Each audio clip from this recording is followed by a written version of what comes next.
بسم اللہ الرحمن الرحیم۔ السلام علیکم دوستو، دنیا بھر کی خبروں میں آج آپ سنیں گے، لیکن اس سے پہلے اگر ہو سکے تو لائک اور سبسکرائب کا بٹن ضرور دبا لیں، شکریہ۔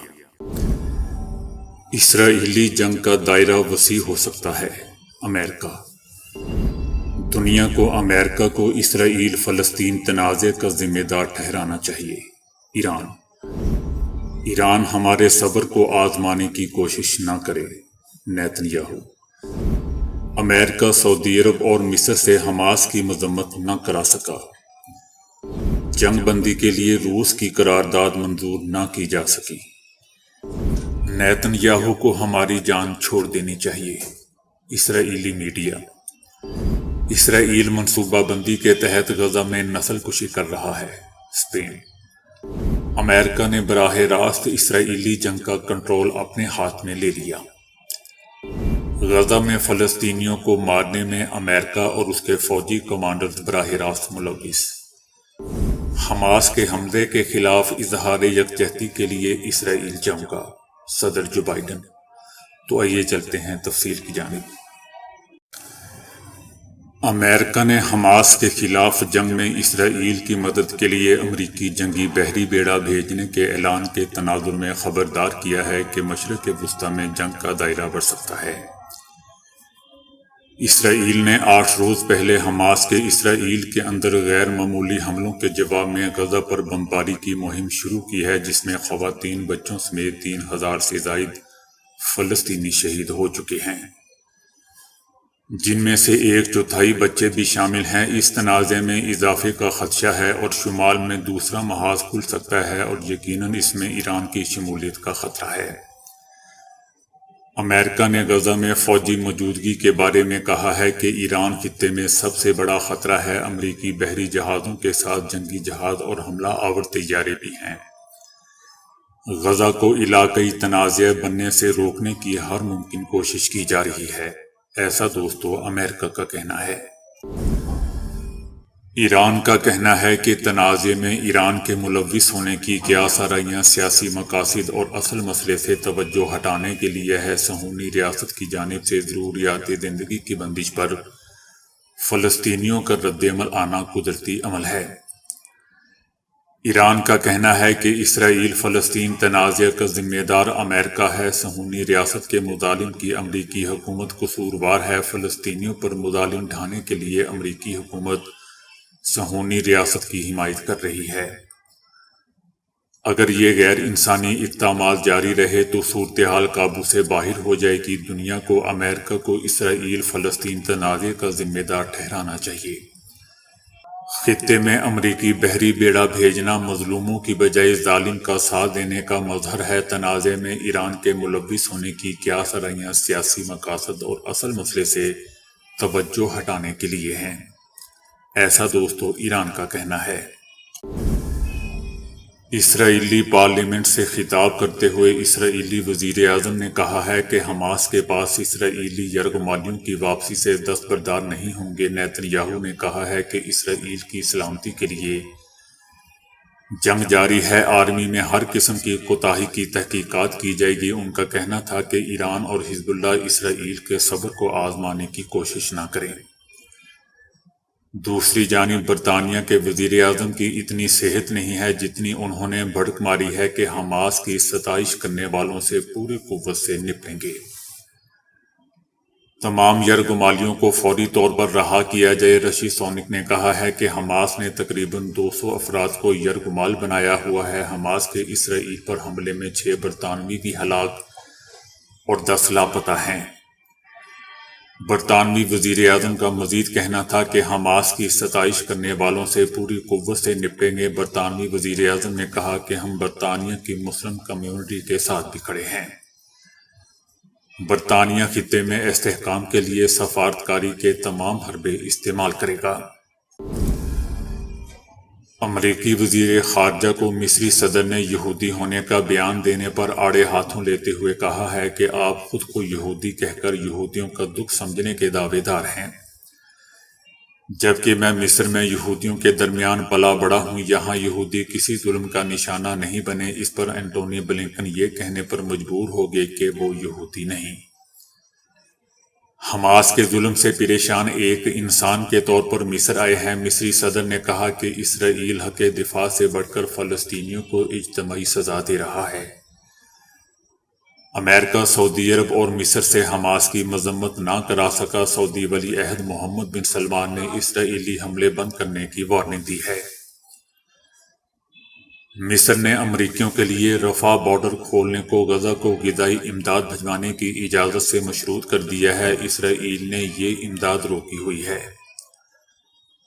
امریکی اخبار واشنگٹن پوسٹ نے کہا ہے کہ امریکی وزیر خارجہ اینٹونی بلنکن کو پہلے تو سعودی ولی عہد محمد بن سلمان نے ملاقات کے لیے گھنٹوں انتظار کروایا اور پھر سعودی ولی عہد نے اگلے دن امریکی وزیر خارجہ سے ملاقات کی۔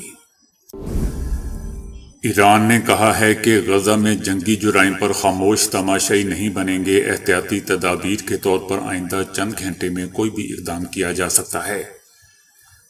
ایران نے دھمکی دی ہے کہ جنگ پھیلی تو اسرائیل کا جغرافیہ بدل دیا جائے گا۔ جنگ میں ایران کا شامل ہونا بھی خارج امکان نہیں۔ اسرائیل فلسطین جنگ بندی کے لیے اقوام متحدہ کی سلامتی کونسل میں روس کی قرارداد منظور نہ کی جا سکی۔ روسی قرارداد کے حق میں 5 اور مخالفت میں 4 ووٹ آئے۔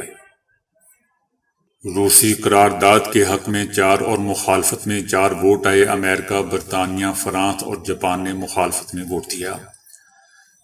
روسی قرارداد میں انسانی بنیادوں پر جنگ بندی کا مطالبہ کیا گیا تھا۔ دوسری جانب امریکی صدر نے مصری ہم منصب کو فون کر کے اسرائیل فلسطین جنگ کو خطے میں پھیلنے سے روکنے پر زور دیا۔ ان کا کہنا تھا کہ حماس کو مکمل ختم کرنا ہوگا۔ انہوں نے یہ بھی تسلیم کیا کہ غزہ پٹی پر دوبارہ قبضہ اسرائیل کی غلطی ہو سکتی ہے۔ ایرانی صدر نے بھی فرانسیسی صدر سے رابطہ کر کے غزہ پر حملے جاری رہنے کی صورت میں بحران بڑھنے سے خبردار کر دیا ہے۔ ایران نے کہا ہے کہ غزہ میں جنگی جرائم پر خاموش تماشائی نہیں بنیں گے۔ ایران نے دھمکی دی کہ جنگ پھیلی تو اسرائیل کا جغرافیہ بدل دیا جائے گا۔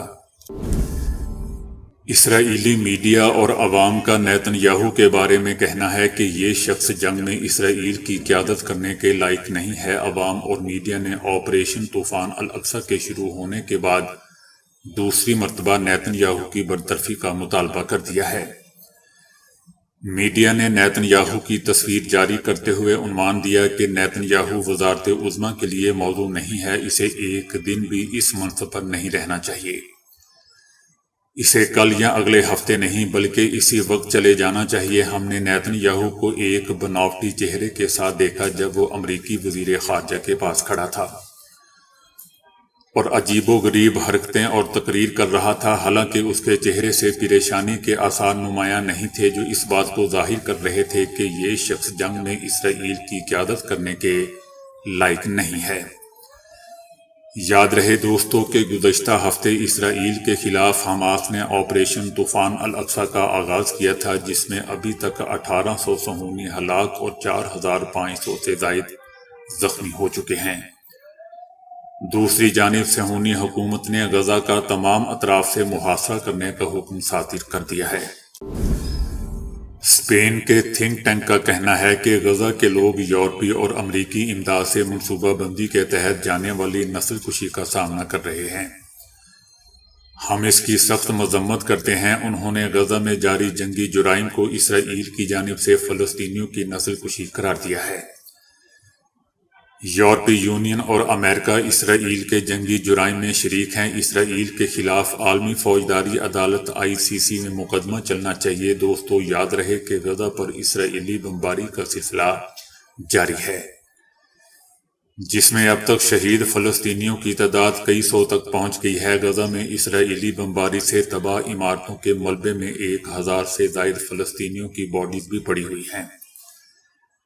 10 لاکھ سے زائد افراد بے گھر ہو چکے ہیں۔ غزہ میں پانی ختم ہو چکا ہے۔ فلسطینیوں کے پیاس سے مرنے کے خدشات بھی سر اٹھانے لگے ہیں۔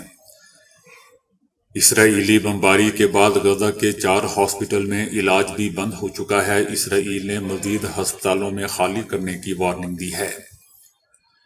7 اکتوبر سے اب تک اسرائیل نے غزہ کے صحت مراکز پر 48 حملے کیے ہیں۔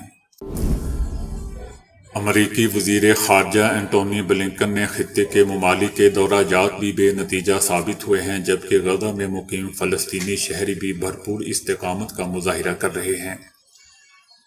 لہٰذا اب یوں دکھائی دے رہا ہے کہ امریکہ اور صہیونی ریاست غزہ پر زمینی حملہ انجام دینے سے باز رہے گی، لیکن اس کے باوجود دوستوں فضائی بمباری کے ذریعے فلسطینی شہریوں پر اپنا گھر بار چھوڑ کر نقل مکانی کرنے کے لیے دباؤ ڈالا جا رہا ہے۔ لیکن فلسطینی شہریوں اور اسلامی مزاحمتی گروہوں کی بے مثال استقامت اور مزاحمت نے ان تمام شیطانی منصوبوں پر پانی پھیر دیا ہے۔ فلسطینی قوم پوری طرح فلسطینی مجاہدین کے ساتھ کھڑی ہے اور ان کا ساتھ دے رہی ہے، جس کا نتیجہ غاصب صہیونی اور امریکہ کی ذلت امیز شکست کی صورت میں ظاہر ہو رہا ہے۔ حماس نے پہلے دن سے ہی اس قدر برق رفتار کی گئی منصوبہ بندی سے فوجی حملے انجام دیے ہیں کہ اگلے 48 گھنٹے کے اندر اندر غزہ کے ارد گرد موجود تمام صہیونی بستیوں اور وہاں موجود اسرائیلیوں کے فوجی اور انٹیلیجنس ٹھکانوں پر فلسطینی مجاہدین کا مکمل قبضہ ہو گیا۔ اس عمل نے غاصب اسرائیل کو شدید نقصان اور صدمے سے دوچار کر ڈالا اور صہیونی شہریوں پر شدید خوف و ہراس طاری ہونے کی صورت میں ظاہر ہوا۔ اسرائیلی ابتدا سے ہی شکست کا احساس کرنے لگے ہیں۔ اسرائیل اور اس کے اتحادی ممالک، خاص طور پر امریکہ، اس قدر شدید حیرت اور صدمے کا شکار تھا کہ طوفان الاقصی آپریشن شروع ہونے کے 3 دن بعد تک ان کی جانب سے کوئی رد عمل سامنے نہیں آیا۔ سب سکتے میں تھے۔ 3 دن کے بعد صہیونی وزیر اعظم نیتن یاہو نے وائٹ ہاؤس اور مغربی اتحادی ممالک سے امداد حاصل کرنے کے لیے ہاتھ پاؤں مارنا شروع کر دیے۔ نیتن یاہو کی بوکھلاہٹ کا اندازہ لگانے کے لیے صرف یہی بات دوستوں کافی ہے کہ جو بائیڈن حکومت سے سر تعلقات کے باوجود وہ اسلامی مزاحمت کے خلاف مدد کے لیے روزانہ 4 مرتبہ وائٹ ہاؤس فون کرتا ہے اور سیاسی، فوجی اور انٹیلیجنس امداد فراہم کرنے کی درخواست کرتا ہے۔ امریکی حکومت نے صہیونی لابی کی حمایت حاصل کرنے کے لیے عملی طور پر جنگ کی کمان اپنے ہاتھ میں لے لی ہے۔ اس کی ایک بڑی وجہ صہیونی فوج کے حوصلے بری طرح پست ہو جانا ہے۔ فوج اور آباد کار ابتدا ہی میں اسلامی مزاحمت کے شدید وار سے سخت مایوسی کا شکار تھے، جس کی وجہ سے امریکہ کے فوجی کمانڈرز نے براہ راست جنگ کا کنٹرول اپنے ہاتھ میں لے لیا۔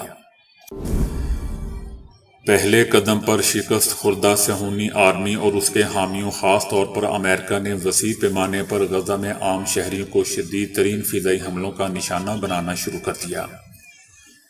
اس بات کے ٹھوس شواہد موجود ہیں کہ غزہ میں فلسطینیوں کو مارنے میں امریکہ اور اس کے فوجی کمانڈرز براہ راست ملوث ہیں۔ اسی طرح صہیونی فوج نے غزہ کے ارد گرد کچھ علاقوں کا کنٹرول واپس لینے کی کوشش شروع کر دی ہے۔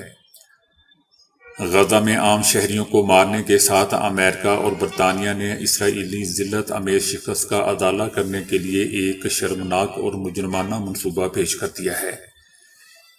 یہ منصوبہ غزہ میں مقیم فلسطینی شہریوں کو زبردستی نقل مکانی پر مجبور کر دینے پر مشتمل تھا۔ یہ خطرناک منصوبہ در حقیقت اسرائیل کی دائیں بازو کی شدت پسند صہیونی کابینہ کے دل کی آواز تھی، اور وہ اس کا اظہار ماضی میں بھی کر چکے تھے۔ صہیونی حکمران غزہ میں مقیم فلسطینی شہریوں کو وہاں سے نکال کر مصر کے علاقے صحرائے سینا میں بسانے کا ناپاک منصوبہ بنا رہے ہیں۔ امریکہ اور برطانیہ نے موجودہ جنگی صورتحال سے فائدہ اٹھاتے ہوئے اس منصوبے کو جامع عمل پہنانے کا ارادہ کر لیا ہے۔ انہوں نے اعلان کیا ہے کہ اس منصوبے کا مقصد فلسطینی عوام کو مسلح جہادی گروہوں سے علیحدہ کر کے ان کی حفاظت کرنا ہے۔ اس منصوبے کا مقصد غزہ سے عام شہریوں کو زبردستی باہر نکال کر اسلامی مزاحمتی گروہوں کو کچلنے کے لیے فوجی طاقت کا کھلا استعمال ہے۔ امریکہ اور اسرائیل کے اس منصوبے کو ان عرب حکمرانوں نے بھی مسترد کر دیا ہے جو اسرائیل سے ساز باز اور مذاکرات کے حامی ہیں۔